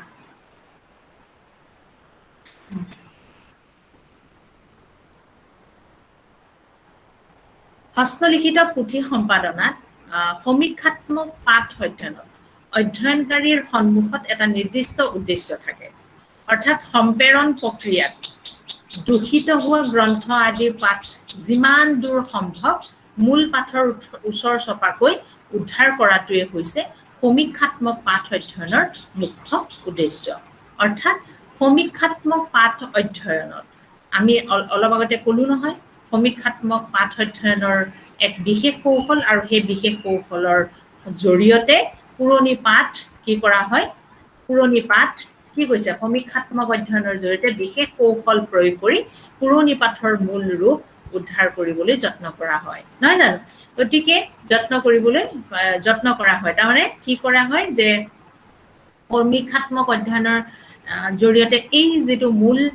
এটা বিশেষ কৌশল গ্ৰহণ কৰে, আৰু পুৰণি পাঠ মানে হস্তলিখিত মূল লেখকজনৰ যিখন গ্ৰন্থ সেই গ্ৰন্থখনৰ মূল ৰূপটো উদ্ধাৰ কৰিবলৈ যত্ন কৰে। তাৰমানে এই যে বিকৃত পাঠ কেইবাখনো হ'ল নহয়, এইটো 4-5খন পাঠ আমি পালো নহয়, নহয় জানো? এই 4-5খন পাঠ অতিক্ৰম কৰি কেনেকৈ মূল গ্ৰন্থখন বা মূল পাঠটো, গ্ৰন্থখনকে পাঠ বুলি কৈছে দেই, একোটা মানে গ্ৰন্থক মানে পাঠ বুলি ইয়াত উল্লেখ কৰিছে। পাঠ মই পিছত কম পাঠ শব্দটোৱে কি বুজাইছে। পাঠ শব্দটোৱে আচলতে একোখন মানে একোটা পাঠ মানে একোখন গ্ৰন্থৰ যিটো টেক্সট, ইংৰাজীত যাক টেক্সট বুলি কোৱা হৈছে, সেই টেক্সটটোক কোৱা হৈছে আচলতে। পাঠ শব্দটোৱে এটা পাৰিভাষিক অৰ্থ, তাৰমানে ধৰা বিভিন্ন মনীষীয়ে, বিভিন্ন দেশৰ মনীষীসকলে আগবঢ়োৱা যিটো পাঠ সমীক্ষা সম্পৰ্কীয় মন্তব্য, সেই মন্তব্যত দেখা যায় যে কিছুমান বিষয়ানুৱৰ্তী যিটো পাঠ, সেই বিষয়ানুৱৰ্তী যিটো পাঠ শব্দ, সেই শব্দটো পাৰিভাষিক অৰ্থ এটা ব্যৱহাৰ কৰিছে, আৰু সেই পাৰিভাষিক অৰ্থটো হ'ল যে যিটো পাঠ বুলিলে এটা পঠন ক্ৰিয়াক আমি বুজো সেইটো নহয়, পাঠ বুলিলে পাঠ্য বিষয়কো বুজায় সেইটোও নহয়, আৰু নৃত্যৰ ক্ষেত্ৰত অংগ সঞ্চালন কৰি বুজোৱা হয় সেইটোকো ইয়াত বুজোৱা নাই, বা ইয়াত আচলতে পাঠ এটি খণ্ডৰ ভাষিক ৰূপ বা যিবোৰৰ প্ৰসংগ অনুসৰি সলনি নোহোৱা নিৰ্বচন, মানে বুজি পাইছানে? এটা মানে পাঠ হ'ল ভাষাৰ এটি খণ্ডৰ ভাষিক ৰূপসমূহ, আৰু সেইবোৰৰ প্ৰসংগ অনুসৰি সলনি নোহোৱা নিৰ্বচন। এটা নিৰ্দিষ্ট পাঠ তাৰমানে এতিয়া ধৰা এই যে মূল লেখকজনে এটা নিৰ্দিষ্টকে লিখি থৈ গ'ল সেইটো সলনি নহয় আৰু মানে সেইটোৱে পাঠ টেক্সট বুলি কৈ আছে গতিকে সেই পাঠটো কি হৈছে সেই পাঠৰ মূল ৰূপটো উদ্ধাৰ কৰিবলৈ সমীক্ষাত্মক অধ্যয়নৰ জৰিয়তে কি কৰা হয় যত্ন কৰা হয় এতিয়া আহোঁ যে সমীক্ষাত্মক পাঠ অধ্যয়নত অধ্যয়নকাৰীৰ সন্মুখত এটা নিৰ্দিষ্ট উদ্দেশ্য থাকে উদ্দেশ্যটো হ'ল কি যে তেওঁ উদ্দেশ্যটো হ'ল যে তেওঁ মূল পাঠটো সম্প্ৰেৰণ প্ৰক্ৰিয়াত দূষিত হোৱা গ্ৰন্থ এই যে ইজনৰ পৰা সিজনলৈ সেইটো হ'ল সম্প্ৰেৰণ প্ৰক্ৰিয়া এই সম্প্ৰেৰণ প্ৰক্ৰিয়াটোত কি হ'ল তাৰমানে মোৰ হাতৰ মই ধৰা গ্ৰন্থখন লিখিলোঁ মোৰ হাতৰ পৰা তুমি কোনোবা এজনীয়ে লৈ গ'লা লৈ গৈ নিজেই লিখি ল'লা কিতাপখন তাৰপিছত ধৰা বৰষাৰ পৰা ঝৰ্ণাই লৈ গ'ল ঝৰ্ণাৰ পৰা পলিয়াই নিলে পলিৰ পৰা ধৰা কৰবীয়ে নিলে কৰবীৰ পৰা ধৰা কোনোবা এজনীয়ে লৈ গ'লা গতিকে এনেকে যে নীলা প্ৰতিজনীয়ে ইজনীৰ পৰা সিজনীৰ পৰা সিজনীলৈ নীলা নিজে লিখি ল'লা নিজৰ তাত ধৰা কি হ'ল যে পাঠটো ধৰা মূল গ্ৰন্থখনৰ মই লিখা ধৰা বহী এখনেই দিলোঁ তোমালোকক নোটবুক এখনেই দিলোঁ মই লিখা সেই আখৰখিনি চিনি নাপালা ক'ৰবাত চিনি নাপাই নিজৰ বুজি ল'লা যে এইটো বাইদেৱে চাগে এইটোৱে লিখিছে আৰু তেনেকে বুলি ভাবি নিজেই শব্দ এটা ভৰাই বাক্যটো শুদ্ধ কৰি থৈ দিলা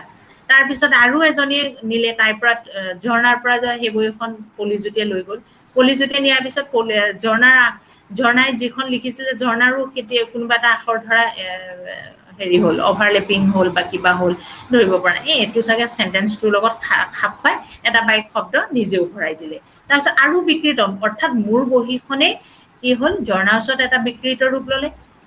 মানে বিকৃত সোমালে হয় নহয় বেলেগ এটা ৰূপ সলনি হ'ল তাৰপিছত ঝৰ্ণা ওচৰত কি কৰবী ওচৰত হ'ল কৰবী ওচৰত হোৱাৰ পিছত তাৰপিছত কৰবীৰ ওচৰত হোৱাৰ পিছত চহেলিৰ ওচৰত হ'ল এনেকে গৈ আছে হয় নহয় সেইটোকে সম্প্ৰেৰণ প্ৰক্ৰিয়া বুলি কোৱা হয় গতিকে সেই সম্প্ৰেৰণ প্ৰক্ৰিয়াত কি হ'ল দূষিত হোৱা যি গ্ৰন্থ সেই গ্ৰন্থৰ পাঠ যিমান দূৰ সম্ভৱ মূল পাঠৰ ওচৰ চপাকৈ উদ্ধাৰ কৰাটোৱেই হ'ল সমীক্ষাত্মক পাঠ অধ্যয়নৰ মুখ্য উদ্দেশ্য এতিয়া পাঠ সমীক্ষা এতিয়া সেই সমীক্ষাটো কেনেকৈ কৰিব পাঠ সমীক্ষা হয় নহয় সেই পাঠ সমীক্ষা হ'ল প্ৰাচীন অভিলেখ অধ্যয়নৰ এক প্ৰণালীবদ্ধ পদ্ধতি মানে পাঠ সমীক্ষা প্ৰাচীন অভিলেখ অধ্যয়নৰ এক প্ৰণালীবদ্ধ পদ্ধতি ধৰি লোৱা ক'ৰবাত লিপি এখন আছে হয় নহয় কায়থেলি লিপি বামুণীয়া লিপি এইবিলাক লিপিবিলাক আছে এতিয়া আমাৰ গোলাঘাটৰে বৰপথাৰত এখন লিপি আছে এই লিপিখন যদি আমি পঢ়িবলৈ যাওঁ তাৰ লিখাখিনি সেইখিনি যদি আমি পঢ়িবলৈ যাওঁ তেতিয়াহ'লে এই পাঠ সমীক্ষা লাগিব মানে এই পদ্ধতিৰ দৰকাৰ বা ঠিক তেনেকৈ আমি যদি শংকৰদেৱৰ এখন কিতাপ এতিয়া অধ্যয়ন কৰিব বিচাৰোঁ তেতিয়াহ'লে পাঠ সমীক্ষাৰ প্ৰয়োজন হ'ব বা মূল গ্ৰন্থখন শংকৰদেৱৰ মূল গ্ৰন্থখন হয় নে নহয় আমি সেই পাঠ সমীক্ষাৰ যোগেদি আমি কি কৰিব পাৰোঁ সেই পদ্ধতিৰ যোগেৰে আমি কি কৰিব পাৰিম আমি মূল গ্ৰন্থ হয় নে নহয় সেইটো নিৰ্ধাৰণ কৰিবলৈ সক্ষম হওঁ কেনেকৈ যে সেইটোৱে কাম হ'ল পাঠ সমীক্ষা বা সমীক্ষা বা সমীক্ষিত পাঠ বা কি বুলি ক'ব সমীক্ষাত্মক অধ্যয়ন হয় নহয় পাঠ সমীক্ষা প্ৰাচীন অভিলেখ অধ্যয়নৰ এক প্ৰণালীবদ্ধ পদ্ধতি আৰু এই পদ্ধতিৰ দ্বাৰা নিৰ্দিষ্ট কৌশল প্ৰয়োগ কৰি পাঠ বিশেষ অধ্যয়ন কৰা হয় আৰু প্ৰাপ্ত প্ৰমাণৰ ওপৰত নিৰ্ভৰ কৰি পুথি পাঠৰ সম্ভাৱ্য আদি ৰূপ নিৰূপণ কৰা হয় ধৰি লোৱা এই যে মোৰ বহীখন লৈ গ'লা মই ধৰা নাই মই নোহোৱাৰ পিছত ধৰা বহীখন কাৰ ওচৰত থাকি গ'ল ঝৰ্ণাৰ ওচৰত থাকিলে এটা কপি তাৰপিছত নিজে লিখি লোৱা ধৰা ঝৰ্ণাৰ আখৰেৰে নিজে লিখি ল'লে তাৰপিছত কৰবীৰ ওচৰত আছে এটা কপি চহেলিৰ ওচৰত আছে এটা কপি পলিজ্যোতিৰ ওচৰত আছে এটা কপি হয় নহয় তাৰপিছত লক্ষীপ্ৰিয়াৰ ওচৰত আছে এটা কপি এনেধৰণে গৈ আছে আৰু লিজাৰ ওচৰত এটা কপি আছে এনেধৰণে গৈ আছে ধৰা এই যে প্ৰত্যেকৰে ওচৰত ধৰি লোৱা তোমালোক 18জনী ছোৱালী আছা 18জনীৰ ওচৰতে সেই কপিটো এটা কপি আছে এতিয়া তোমালোকৰ মই ক'লোৱে নহয় ঝৰ্ণাৰ ওচৰত থাকোঁতে ঝৰ্ণাৰ ওচৰত মই এটা বুলিয়ে কৈছোঁ হয়তো দুটা তিনিটাও থাকিব পাৰে 10টাও শব্দ হয়তো তাই নিজে ভৰাই দিলে তাৰপিছত হেৰিয়ে নিলে এজনী পলিজ্যোতিৰ ওচৰত হয়তো দুটা তিনিটা সোমাই গ'ল হয়নে কৰবীৰ ওচৰত সোমাল চহেলিৰ ওচৰত লক্ষীপ্ৰিয়াৰ ওচৰত লিজাৰ ওচৰত এনেকৈ সোমাই গৈ আছে গতিকে এই যে সোমাই গৈ থাকিল তেতিয়া কি হ'ব এই যে কেইবাটাও পাঠ হ'ল ধৰা নেক্সট জেনেৰেশ্যন মোৰ ছোৱালীজনীয়ে যেতিয়া বিচাৰিব যে মোৰ মাৰ বহীখননো কোনখন, মোৰ মাৰ বহীখন মই বিচাৰি পোৱা নাই, গতিকে মোৰ মাৰ বহীখননো ক'ত আছে, কাৰ ওচৰত আছে, গম পালে যে ঝৰ্ণাই কেনেবাকে ক'লে যে মোৰ ওচৰত আছে দেই। তাৰপিছত ঝৰ্ণাৰ পৰা আনিলে, তাৰপিছত দেখিছে যে পলিয়ে ক'লে নাই মোৰ ওচৰতো আছে, পলিৰ ওচৰৰ পৰাও কালেক্ট কৰিলে, তাৰপিছত লিজাৰ ওচৰৰ পৰাও চহেলিৰ ওচৰৰ পৰাও কালেক্ট কৰিলে, কালেক্ট কৰাৰ পিছত দেখিলে যে মা বহীখনৰ মায়ে জানো এইবোৰ শব্দ ব্যৱহাৰ কৰিছে, ধৰা মোৰ আন লেখা কিছুমানো দেখিছে, দেখাৰ পিছত কৈছে যে মাৰ আখৰ নহয় বা কি মাৰ এইবোৰ শব্দ ব্যৱহাৰ কৰা নাছিল, বা মায়ে এনেধৰণে লিখা নাছিল, মায়ে এইকেইটা কথা কোৱা নাছিল, এনেকে কেইবাটাও কথা হয়তো তাই নিৰ্ধাৰণ কৰিব, হয় নহয়? গতিকে সেই তেনেধৰণে এই যে কেইবাটাও বিকৃতি দেখিলে, দেখাৰ লগে লগে ধৰা কি কৰিব, সেই পাঠটো মানে যে অৰিজিনেল অৰ্থাৎ মূল গ্ৰন্থ নহয় সেই কথাটো ধৰা পৰিছে, হয় নহয়? তাৰপিছত এই আটাইকেইখন গ্ৰন্থ যে আটাইকেইটা লেখা থোপ খোৱাৰ পিছত কোনখনত বেছিকৈ বিকৃত হৈছে, ধৰা মূল বহীখনৰ বা মূল গ্ৰন্থখনৰ কোন কোন কেইটা শব্দ আচলতে সেই মানুহগৰাকী বা সেই লেখকজনৰ গ্ৰন্থৰ বা লেখকজনৰ লেখাৰ লগত সেই শব্দকেইটাৰ পৰিচয় নথকা কেইটামান শব্দ, যিকেইটা শব্দ সেই লেখকজনৰ মূল লেখকজনৰ আন গ্ৰন্থত ক'তো পোৱা নাযায়, গতিকে এই শব্দকেইটা এইকেইখন গ্ৰন্থত আছে, গতিকে এইকেইখন কাৰ কাৰ হ'ব পাৰে। গতিকে যদি ঝৰ্ণাক পোনে পোনে লগ পালেতো কথাই নাছিল, হয় নহয়? যদি ঝৰ্ণাৰ ল'ৰা ছোৱালীক পালে তেতিয়াহ'লেতো আৰু দিগদাৰ হ'ব, নহয়নে? তেতিয়াতো ক'ব নাজানো নহয়, আমাৰ ঘৰত আছে এইখন কিতাপ, তেনেকে ক'ব, বা এইখন গ্ৰন্থ আমাৰ ঘৰত আছে, আমিতো নাজানো কাৰ লেখা, বা আখৰখিনি কিন্তু মোৰ দেউতাৰ নিচিনা দেখিছে বা মোৰ মাৰ নিচিনা দেখিছে, এনেকে ক'ব। এনেধৰণে যেতিয়া চাওঁতে কি হ'ব যে তেতিয়া চাওঁতে কি কৰিব যে এই প্ৰতিখন গ্ৰন্থই কি কৰিব, এই পদ্ধতিগত পাঠ সমীক্ষাৰ বা সমীক্ষাত্মক যি অধ্যয়ন, সেই অধ্যয়নটো তাত এপ্লাই কৰিব। এপ্লাই কৰাৰ কিছুমান কি আছে, পৰ্যায়ক্ৰম আছে, পদ্ধতিগত এটা অধ্যয়ন, আৰু পদ্ধতিগতভাৱে সেই প্ৰক্ৰিয়াৰে এটা পৰ্যায়ক্ৰমে সেই গ্ৰন্থবোৰ চাব, অধ্যয়ন কৰিব, আৰু অধ্যয়ন কৰোঁতে য'ত য'ত ভুল বা প্ৰমাদ দেখিছে সেইবোৰ নোট কৰি যাব, আৰু নোট কৰি যোৱাও এটা পদ্ধতিগত কৌশল আছে, আৰু সেই কৌশলবোৰ আমি পৰৱৰ্তী ক্লাছত ক'ম মই। গতিকে সেইখিনি নোট কৰি যোৱাৰ পিছতহে মূল গ্ৰন্থখনৰ ওচৰ চাপিব, মূল গ্ৰন্থখনতো নাপাবই, গতিকে মূল গ্ৰন্থখনৰ ওচৰ চাপিব পাৰিব। গতিকে সেই পাঠ সমীক্ষা পদ্ধতিৰ যোগেদিহে সেই হস্তলিখিত পুথিৰ কি কৰিব পাৰিব, সেই ওচৰ চাপিব। এই যে গ্ৰন্থখন হস্তলিখিত পুথিখন যে সম্পাদনা কৰিব, হয় নাই, বা সেই গ্ৰন্থখন যে সম্পাদনা কৰিব, সেই পাণ্ডুলিপিটো যে সম্পাদনা কৰিব সম্পাদকজনে, সেই সম্পাদকজনে কি কৰিব, এটা দীঘলীয়া প্ৰক্ৰিয়াৰে, এটা দীঘলীয়া কি কৰিব, পদ্ধতিৰে তেওঁ আগবাঢ়িব লাগিব। এইকেইটা প্ৰথমতে সমীক্ষাত্মক অধ্যয়ন, আৰু সেই সমীক্ষাত্মক অধ্যয়নটো কি, পাঠ সমীক্ষা। পাঠ সমীক্ষাত আকৌ কি কি, এই যে সম্প্ৰেৰণ প্ৰক্ৰিয়া, হয় নাই, সম্প্ৰেৰণ প্ৰক্ৰিয়াত যিবোৰ পুথি পালে সেই পুথিবোৰ সংগ্ৰহ কৰিব। আমি যে প্ৰথমতে পাণ্ডুলিপি সংগ্ৰহ কৰিছিলোঁ ছপা পুথিত, এতিয়া ইয়াত হস্তলিখিত পুথিত কোনে কৰিব,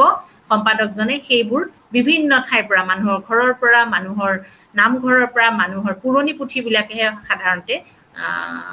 হস্তলিখিত আছিল, গতিকে সেই পুথিবোৰ ভিন ভিন ঠাইত গৈ সেইবোৰ কি কৰিব, কালেক্ট কৰিব,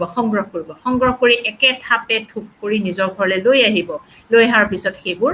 অধ্যয়ন কৰিব, প্ৰথমতে গ্ৰন্থবোৰ অধ্যয়ন কৰিব, ক'ত বিকৃত শব্দ সোমাইছে সেইবোৰ চব নোট কৰি লিখি যাব। লিখি যোৱাৰ পিছত কি কৰিব, সেইবোৰ এটা প্ৰক্ৰিয়াৰ মাধ্যমেৰে অধ্যয়ন কৰিব। সেইটোকে কৈছে পাঠ সমীক্ষা। পাঠ সমীক্ষাৰ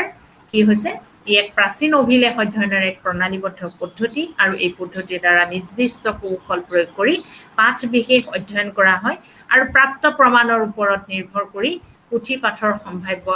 আদি ৰূপ নিৰূপণ কৰা হয়। বুজি পাইছা? এতিয়া যিখিনি ধৰা পালে, ঝৰ্ণা ঘৰত পালে, কৰবীৰ ঘৰত পালে, হয় নহয়, লিজাৰ ঘৰত পালে, এইখিনি ধৰা একথোপ কৰিলে, একথোপ কৰি সেইখিনিকে ধৰা চালে, চোৱাৰ পিছত যে মূল লেখকজনৰ গ্ৰন্থৰ লগত কিমান দূৰ শব্দ বাক্য বা তাৰ মূল ভাৱাৰ্থ কিমান একে হৈ আছে, সেই কথাখিনি অধ্যয়ন কৰিব। অধ্যয়ন কৰাৰ পিছত সি লাহে লাহে কি কৰিব,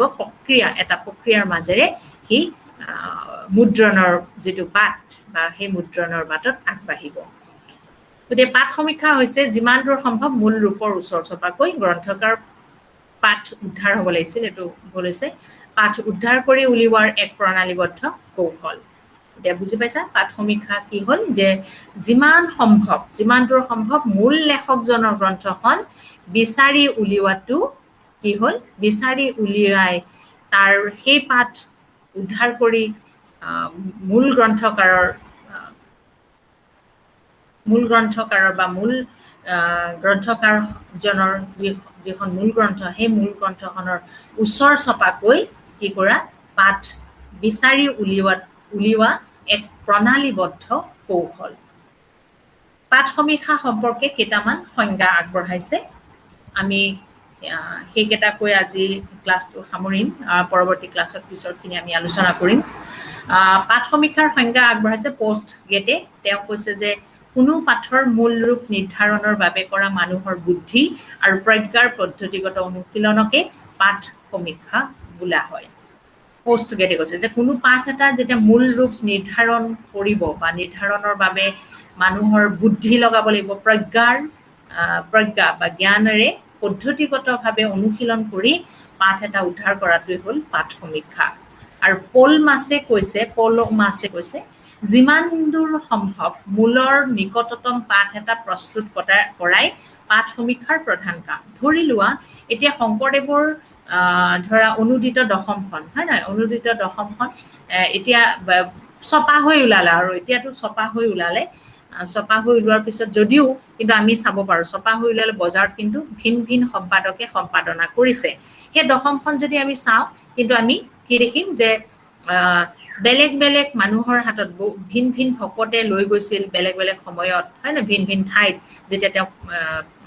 ইফালৰ পৰা সিফাললৈ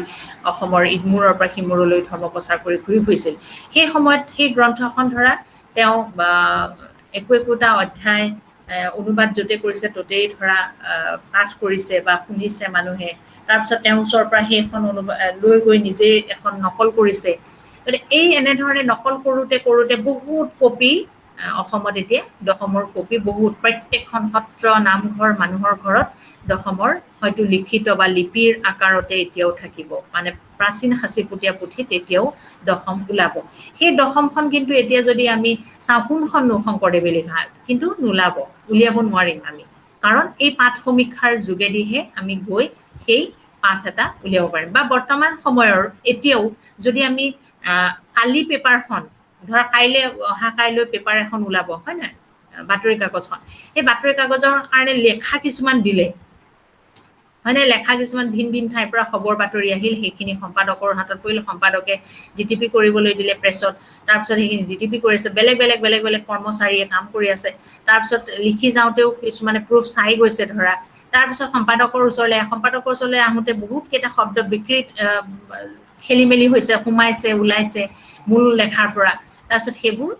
সম্পাদকজনে সেইবোৰো চায় সেইবোৰ চাওঁতেও তেওঁ কি কৰিব এই পাঠ সমীক্ষাৰ যোগেদি কৰিব পাৰে তেনেকুৱা কথা গতিকে পাঠ সমীক্ষা কেৱল প্ৰাচীন গ্ৰন্থই নহয় নতুন গ্ৰন্থ বা নতুন কাইলৈ ওলাবলগীয়া বাতৰি কাগজ এখন আলোচনী এখনৰ ক্ষেত্ৰতো সেই পাঠ সমীক্ষাৰে সমীক্ষিত বা সমীক্ষাত্মক অধ্যয়নৰ যোগেদি কি কৰা হয় পাঠ সমীক্ষা কৰা হয় বা পাঠ সমীক্ষাৰে সমীক্ষিত পাঠ এটাহে প্ৰকাশ কৰা হয় মুদ্ৰিত হয় সেইটো কথা গতিকে পলমাছে কৈছে যে যিমান দূৰ সম্ভৱ মূলৰ নিকটতম পাঠ এটা প্ৰস্তুত কৰাই পাঠ সমীক্ষাৰ প্ৰধান কাম তাৰপিছত এনচাইক্লোপিডিয়া আমেৰিকানাত পাঠ সমীক্ষাৰ সংজ্ঞা দাঙি ধৰিছে যে পাঠ সমীক্ষা এক বিজ্ঞান বুলি কৈছে যাৰ সহায়ত সম্ভাৱ্য লেখকৰ মূল কথাৰ যথাৰ্থতা পূৰ্ণতা আৰু অবিকৃত ৰূপ নিৰ্ণয় হোৱাকৈ পুৰণি লেখাৰ পাঠ পৰীক্ষা কৰা হয় এইটো খুব সুন্দৰভাৱে দিছে এনচাইক্লোপিডিয়া আমেৰিকানাত যে পাঠ সমীক্ষা এক বিজ্ঞান বুলি কৈছে পাঠ সমীক্ষা এক বিজ্ঞান যাৰ সহায়ত সম্ভাৱ্য যিজন মূল লেখক সেই সম্ভাৱ্য লেখকৰ মূল কথাৰ যথাৰ্থতা পূৰ্ণতা আৰু অবিকৃত ৰূপ নিৰ্ণয় কৰিব পৰাকৈ পুৰণি লেখাৰ পাঠ পৰীক্ষা কৰাটোৱে হ'ল পাঠ সমীক্ষা এইখিনি হ'ল মূল কথা পাঠ সমীক্ষাৰ এই সংজ্ঞাৰ আঁতৰিয়ে বৰ্তমান সময়ত বিভিন্ন পাঠ সমীক্ষাৰ পদ্ধতিৰে বা সমীক্ষাত্মক অধ্যয়নৰ যোগেদি আমাৰ অসমৰ প্ৰাচীন গ্ৰন্থবোৰ বা বিশেষকৈ পুৰণি হাতে লিখা পৰম্পৰাৰ যিবোৰ পুৰণি পুথি আছে সেই পুৰণি পুথিবোৰ কিন্তু বৰ্তমান সময়ত সম্পাদনা কৰিছে বহুকেইজনে, বিশেষকৈ অসমীয়া সাহিত্যত মহেশ্বৰ নেওগৰ দ্বাৰা সমীক্ষিত পাঠ বা পাঠ সমীক্ষাৰ অধ্যয়নেৰে তেওঁ বা পাঠ সমীক্ষাৰ যোগেদি বা সমীক্ষাত্মক অধ্যয়নৰ জৰিয়তে তেওঁ গুৰুচৰিত কথা তোমালোকে পঢ়ি আহিছা, গুৰুচৰিত কথা তেওঁ সম্পাদনা কৰিছে। তাৰপিছত আমাৰ যিবোৰ মই আগতেও কৈছোঁ যে যিবোৰ গ্ৰন্থ মহেশ্বৰ নেওগে সম্পাদনা কৰিছে সেইবোৰ আমাৰ ধৰা কবিতাৰ কিতাপ সম্পাদনা কৰিছে বিভিন্ন। এতিয়া আধুনিক যুগৰ বহু কবিয়ে কবিতা লিখি থৈ গ'ল বা বিভিন্ন তেওঁলোকৰ কবিসকলৰ মৃত্যুৰ পিছতো কেতিয়াবা সম্পাদনা হৈ প্ৰকাশ হৈ ওলাইছে কবিতাৰ গ্ৰন্থ বা জীৱন কালতো কেতিয়াবা ওলাইছে, আৰু কেতিয়াবা জীৱন কালত ওলোৱা কিতাপ কেতিয়াবা ধৰা কাৰোবাৰ ঘৰত ৰৈ গৈছে, যাৰ ফলত মূল গ্ৰন্থখন বিচাৰি পোৱা নাই। গতিকে পিছৰ পৰৱৰ্তী কালত যেতিয়া সম্পাদকসকলে গ্ৰন্থখন সম্পাদনা কৰিব লাগিব, তাৰ লক্ষ্মীনাথ বেজবৰুৱাৰ সাধু কথাৰ কুকিয়ে ধৰি লোৱা, এই যি সময়ত তেওঁ জীৱন কালত যিখন সাধু কথা ধৰা প্ৰকাশ হৈ ওলাইছিল বা মুদ্ৰিত গ্ৰন্থ হিচাপে আছিল, সেই গ্ৰন্থখন হয়তো মানুহৰ ঘৰত বৰ বেছি প্ৰকাশ হোৱা নাছিল, কেইটামান কপি হয়তো মানুহৰ ঘৰত আছে বা নষ্ট হৈছে বা নিজৰ লেখকজনৰ ঘৰত থকা কেইটাও আছে বা সেইখনো হয়তো এতিয়া বিচাৰি উলিয়াব পৰা নাই, বা যদি বিচাৰি উলিয়াইছেতো ভালেই কথা, উলিয়াব নোৱাৰিলে তেতিয়া আজি যদি 21 শতিকাত কোনোবা এজন সম্পাদকে বেজবৰুৱা সাধু কথাৰ কুকি সম্পাদনা কৰিব লগা হয়, তেতিয়াহ'লে পৰৱৰ্তী সময়ত যিবোৰ গ্ৰন্থ ধৰা সম্পাদনা হৈ ওলাইছে সেইসকলৰ ধৰা নগেন শইকীয়াই সম্পাদনা কৰিছে বা তেনেধৰণৰ তেনেকুৱা লেখকৰ ওচৰ চাপিব লাগিব। আৰু যদি নগেন শইকীয়াই পাঠ সমীক্ষা বা সমীক্ষাত্মক অধ্যয়ন কৰা নাই, তেতিয়াহ'লে সেই গ্ৰন্থখন মানে মূল লেখকৰ পৰা হয়তো আঁতৰি অহা সম্ভাৱনা থাকিব। তেতিয়াহ'লে সেই গ্ৰন্থখন কি নহ'ব, সি মানে মূল লেখকৰ ওচৰ চপা গ্ৰন্থ হৈ নুঠিব। যদি লেখক জীৱিত কালতে যদি গ্ৰন্থখন সম্পাদনা কৰা হয়, তেতিয়া লেখকে সেই গ্ৰন্থখন চাব বা তাৰ সেই মই ক'লো যে ছপা পুথিত যেনেকৈ লেখকজনে প্ৰুফ চাব, হয়নে, প্ৰুফ ৰিডিং কৰিব বা ক'ত বিকৃত হৈছে, ক'ৰবাত ভুল হৈছে, শুদ্ধ হৈছে, পৰিচ্ছেদ সলনি হৈছে, এইবোৰো তেওঁ চকু দিব, দিয়ে সাধাৰণতে। গতিকে সেইখিনি তেতিয়া বিকৃত হৈ নাথাকে। যদিহে মূল লেখকজন বহু বছৰ আগতে ঢুকাই গ'ল, তেওঁৰ কিতাপ ধৰা প্ৰকাশ হৈ নোলাল, পৰৱৰ্তী সময়ত লেখকসকলৰ বিভিন্ন ঠাইৰ পৰা কালেক্ট কৰি সংগ্ৰহ কৰি ধৰা তেওঁ লেখা সংগ্ৰহ কৰি যদি প্ৰকাশ কৰিবলৈ যায়, তেতিয়াহ'লে বহু সময়ত বিকৃত হোৱাৰ খুব সম্ভাৱনা থাকে। আৰু তেনেকুৱা যদি পাঠ সমীক্ষাৰে যদি সমীক্ষা কৰা নহয়, তেতিয়াহ'লে আমি সেই মূল লেখকজনৰ বেজবৰুৱা সাধু কথাই হওক বা কদমকলি কবিতা পুথিয়েই হওক, তেনেকৈ আমি কিন্তু কি নাপাম, মূল কবিজনৰ যি কবিতা সেই কবিতা হয়তো নাপাম। গতিকে সেইকাৰণে পাঠ সমীক্ষা এক পদ্ধতিগত বা সমীক্ষাত্মক অধ্যয়ন বা পদ্ধতিগত পাঠ নিৰ্ধাৰণ কৰা, মানে মূল পাঠ নিৰ্ধাৰণ কৰি উলিওৱাৰ এটা কৌশলগত পদ্ধতি। আৰু সেই পদ্ধতিটো কি হয়, বিশেষকৈ হস্তলিখিত পুথিৰ ক্ষেত্ৰত প্ৰয়োগ কৰা হয়। আৰু তেতিয়া মূল লেখকৰ পাঠ বা মূল লেখকৰ মূল গ্ৰন্থ কি নহয়, বিকৃত হোৱাৰ সম্ভাৱনা নাথাকে বা বিকৃত হৈ প্ৰকাশ নহয়। গতিকে এয়াই হ'ল পুৰণি পুথি বা হস্তলিখিত পুথি সম্পাদনাৰ ক্ষেত্ৰত পদ্ধতিগতভাৱে এই পাঠ সমীক্ষা পদ্ধতিৰ যোগেদি বা জৰিয়তেই পাঠ সমীক্ষাৰ জৰিয়তে বা সমীক্ষাত্মক অধ্যয়নৰ জৰিয়তে পাঠ নিৰ্ধাৰণ কৰা হয় বা পাঠ মূল ৰূপ পাব পাৰি বা মূল ৰূপ নিৰ্ধাৰণৰ কাৰণে মানে পাঠ সমীক্ষা পদ্ধতিৰে অধ্যয়ন কৰা হয়। গতিকে এইখিনি আমি পৰৱৰ্তী ক্লাছত কেনেধৰণে ছপালৈকে আৰু কি কি প্ৰক্ৰিয়াৰে যাব, সেই সম্পৰ্কে আমি পৰৱৰ্তী ক্লাছত আলোচনা কৰিম। আজিলৈ ইমানতে এৰিছোঁ। তোমালোকৰ বাকী সকল তোমালোক আছানে? আছো মেম। আছা। এক মিনিট। কেনেকুৱা পালা ক্লাছটো? ভাল লাগিল নে? ভাল লাগিল মেম। ভাল লাগিছে? ভাল লাগিল মেম। তেতিয়াহ'লে পঢ়িবা তোমালোকে সকলোৱে, পঢ়ি যিখিনি আছে, যিখিনি লাগে আমাক আৰু কোনোবা এজনী সোমাইছেহে এতিয়া কোন বাৰু তামুলী যিখিনি আমাৰ পঢ়িব লগা পাঠ সমীক্ষা কি বা হস্তলিখিত পুথি কেনেধৰণে সমীক্ষাত্মক অধ্যয়ন কৰা হয় সেই সম্পৰ্কে তোমালোকে পাঠ সমীক্ষা যিখন মালিনী গোস্বামী গুৱাহাটী ইউনিভাৰ্চিটি যিগৰাকী পাঠ সমীক্ষাৰ ওপৰত পাঠ সমীক্ষা নামৰ এখন পাঠ সমীক্ষা সূত্ৰ আৰু প্ৰয়োগ বিধি বুলি এখন গ্ৰন্থ তেওঁ লিখিছিল সেই গ্ৰন্থখনৰ আধাৰতে মই তোমালোকক আজি পঢ়াইছোঁ গতিকে তোমালোকে বাইদেউৰ গ্ৰন্থখন পঢ়িবা আৰু বাকী পৰৱৰ্তী ক্লাছত আমি হস্তলিখিত পুথি কেনেধৰণে সম্পাদনাৰ ক্ষেত্ৰত সেই সমীক্ষাত্মক পদ্ধতিটো প্ৰয়োগ কৰি সম্পাদকজনে কিতাপ এখনৰ প্ৰকাশৰ বাট মুকলি কৰে সেই সম্পৰ্কে আমি আলোচনা কৰিম গতিকে তোমালোকে কিবা যদি আছে সুধিব পাৰা মোক এতিয়া